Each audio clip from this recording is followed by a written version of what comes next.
Welcome friends, આજના વિડીયોમાં આપણે ઓપોઝિટ વર્ડ્સ યાની કે એન્ટોનિમ્સ જોવા જઈ રહ્યા છે, જેનો અર્થ થાય છે વિરોધી શબ્દો અથવા વિરુદ્ધ અર્થવાળા શબ્દો.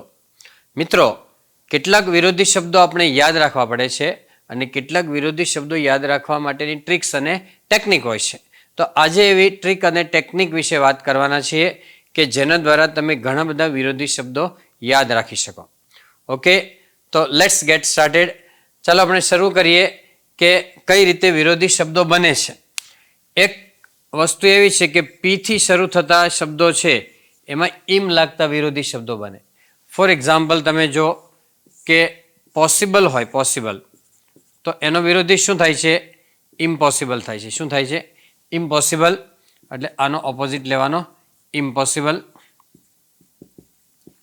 ત્યાર પછી પ્યોર એટલે શુદ્ધ અથવા પવિત્ર હોય તો શું લેવાનું?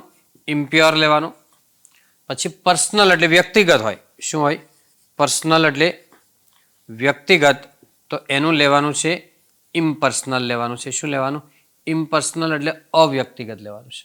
બરાબર. પેશન્ટ એટલે ધીરજ થાય. શું થાય? પેશન્ટ એટલે ધીરજ થાય, એનું લેવાનું છે ઇમ્પેશન્ટ એટલે અધીરાય અથવા ઉતાવળો. પેશન્ટ નાઉન તરીકે હોય તો દર્દી થાય. દર્દી માટે આ સેમ સ્પેલિંગ આવે છે પેશન્ટ, પણ એ નાઉન તરીકેનો ઉપયોગ કહેવાય અને અહીંયા એડજેક્ટિવ એટલે વિશેષણ તરીકેનો ઉપયોગ કહેવાય.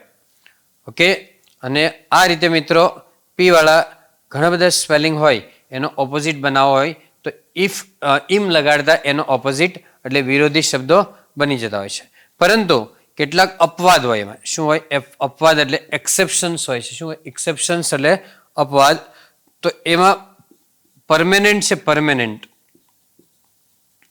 તો પરમેનન્ટ એટલે કાયમી થાય, એનો વિરોધી આ રીતે નહીં બને, પણ એનો ઓપોઝિટ કેવી રીતે બનશે? ટેમ્પરરી બનશે. કેવી રીતે? ટેમ્પરરી એટલે ક્ષણિક અથવા હંગામી. પરમેનન્ટ એટલે કાયમી, ટેમ્પરરી એટલે ક્ષણિક અથવા હંગામી કહેવાય. હવે આ રીતે મોટાભાગે નિયમ પ્રમાણે થાય. પછી અમુક કેટલાક અપવાદ હોય, એક્સેપ્શન્સ હોય કે જેમાં રૂલ ન લાગુ પડતો હોય, એવું પણ ક્યારેક બનશે. એવી જ રીતે આપણે સ્પેલિંગ બીજો જોઈએ છે કે સી થી શરૂ થતા સ્પેલિંગ હોય તો એમાં ઇન લાગશે. ઘણીવાર સી થી શરૂ થતા હોય એના સ્પેલિંગમાં ઇન લાગશે. ફોર એક્ઝામ્પલ, કરેક્ટ એટલે સાચું, તો ખોટું હોય તો શું કહેવાય? ઇનકરેક્ટ કહેવાય. શું કહેવાય? ઇનકરેક્ટ એટલે ખોટું. પછી કેપેબલ એટલે સક્ષમ થાય. શું થાય? કેપેબલ એટલે સક્ષમ, અને ઇનકેપેબલ એટલે અસક્ષમ થાય. ઇનકેપેબલ એટલે અસક્ષમ. પછી ક્યોરેબલ. ક્યોરેબલ એટલે રોગ મટી શકે એવો થાય. શું થાય? ક્યોર એટલે રોગનો ઉપચાર કરો, રોગ મટાડો, ઇલાજ કરો. અને ક્યોરેબલ એટલે રોગ મટી શકે એવો સાધ્ય હોય તો એને ક્યોરેબલ કહેવાય. અને રોગ જો ન મટી શકે એવો હોય તો ઇનક્યોરેબલ કહેવાય. શું કહેવાય? ઇનક્યોરેબલ એટલે અસાધ્ય રોગ છે. બરાબર. એ રીતે કોમ્પિટન્ટ એટલે સક્ષમ થાય. શું થાય? કોમ્પિટન્ટ એટલે સક્ષમ વ્યક્તિ છે એમ કહેવાય તો કોમ્પિટન્ટ, અને ઇનકોમ્પિટન્ટ તો અસક્ષમ છે. ઇનકોમ્પિટન્ટ એટલે અસક્ષમ છે એવું કહેવાય. બરાબર. એ જ રીતે કોન્સ્પિક્યુઅસ છે.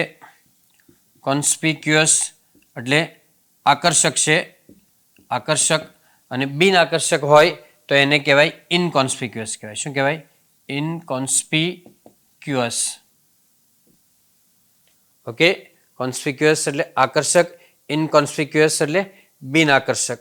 ઓકે, તો આ રીતે સી થી શરૂ થતા સ્પેલિંગ છે એનો વિરોધી કરવા માટે ઇન લગાડતા વિરોધી બને છે. સિમિલરલી આપણે આર વાળા સ્પેલિંગ છે એને આઈ આર લગાડો એટલે વિરોધી થાય. ફોર એક્ઝામ્પલ, રેગ્યુલર હોય એટલે નિયમિત કહીએ છીએ આપણે, એને ઓપોઝિટ બનાવવા માટે ઇરેગ્યુલર શબ્દ વપરાય. શું વપરાય? ઇરેગ્યુલર. એટલે આગળ તમારે આઈ આર લગાડવાનો છે અને આ બેઠો સ્પેલિંગ રેગ્યુલર મૂકી દેવાનો છે એટલે ડબલ આર થઈ જાય, ઇરેગ્યુલર. આના માટે ઘણા બધા સ્પેલિંગ અનરેગ્યુલર ને ઇનરેગ્યુલર ને એવું બોલતા હોય છે. ઇન કે અન નથી, યાદ રાખજો. ઘણા બધા લોકો છે એ રીતે રોંગ બોલતા હોય છે, એટલે એમાં ખાસ ધ્યાન રાખજો. એ જ રીતે કોઈ રિલિજિયસ એટલે ધાર્મિક થાય. શું થાય? રિલિજિયસ એટલે ધાર્મિક, એનો ઓપોઝિટ થાય ઇરરિલિજિયસ. શું થાય? ઇરરિલિજિયસ. ઓકે. રિસ્પોન્સિબલ એટલે જવાબદાર. શું થાય? રિસ્પોન્સિબલ એટલે જવાબદાર. અને ફોર્મલની અંદર લાયબિલિટી એટલે જવાબદારી કહે છે આપણે, લાયેબલ. તો રિસ્પોન્સિબલનું થાય ઇરરિસ્પોન્સિબલ કહેવાય. શું કહેવાય? ઇરરિસ્પોન્સિબલ.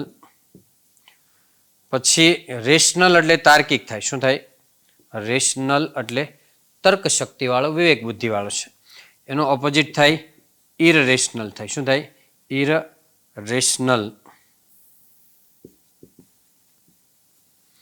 ઇરરેશનલ એટલે બિનતાર્કિક થાય. ઓકે, તો આ રીતે આર વાળા જે છે એના ઓપોઝિટ આઈ આર લગાડવાનું છે, પણ આ જે આગળ એક આર હતો એ રહેવા દેવાનો છે, એટલે ડબલ આર થઈ જશે. ઓકે, એવી જ રીતે આપણી પાસે એલ વાળા જે સ્પેલિંગ આવતા હોય, એલ વાળા, તો એમાં આઈ એલ લગાડવાથી ઓપોઝિટ એટલે વિરોધી બનશે. એલ વાળાને આઈ એલ લગાડવાનો. ફોર એક્ઝામ્પલ, લિટરેટ એટલે ભણેલો થાય. શું થાય? લિટરેટ એટલે ભણેલો, શિક્ષિત. એને ઇલિટરેટ કહેવાય. શું કહેવાય? ઇલિટરેટ એટલે અભણ કહેવાય. શું કહેવાય? ઇલિટરેટ એટલે અભણ. એ જ રીતે લેઝિબલ એટલે શું થાય મિત્રો? લેઝિબલ તમે બોલો તો લેઝિબલ એટલે વાંચી શકાય એવું. શું થાય? રીડેબલ. લેઝિબલ એટલે વાંચી શકાય એવું. એનું ઓપોઝિટ થાય ઇલલેઝિબલ એટલે ન વાંચી શકાય એવું. બરાબર? લોજિકલ છે એ તો તમને આવડે છે મિત્રો. લોજિકલ એટલે તાર્કિક થાય. શું થાય? લોજિકલ એટલે તાર્કિક. એનું ઓપોઝિટ થાય ઇલોજિકલ એટલે કે બિનતાર્કિક થાય. ઇલોજિકલ એટલે બિનતાર્કિક. એવી જ રીતે આપણી પાસે લેજિટિમેટ છે. કયો શબ્દ છે? લેજિટિમેટ. મિત્રો આ શબ્દ છે જીપીએસસીમાં પણ પૂછેલો છે. લેજિટિમેટ એટલે કાયદેસરનું થાય, અને બિનકાયદેસરનું હોય તો ઇલલેજિટિમેટ કહેવાય. શું કહેવાય? ઇલલેજિટિમેટ એટલે બિનકાયદેસરનું. ઇલલેજિટિમેટ. શું યાદ રાખ્યું? આમાં એલ આવતો હોય તો તમારે આઈ એલ લગાડવાનો છે, અને આઈ એલ લગાડીને પછી આ બેઠો સ્પેલિંગ જોડી દેવાનો છે, એટલે ડબલ એલ વાળા થઈ જાય. આઈ ડબલ એલ વાળા સ્પેલિંગ થઈ જાય.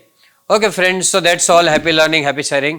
મિત્રો વિડીયો ગમે તો લાઇક કરો, શેર કરો, ચેનલને સબસ્ક્રાઇબ કરો, અને જે પ્રકારના ટોપિક વિશે તમે જાણવા માંગતા હોય ઇંગ્લિશની અંદર આ રીતે, તો એ કોમેન્ટની અંદર લખીને જણાવો.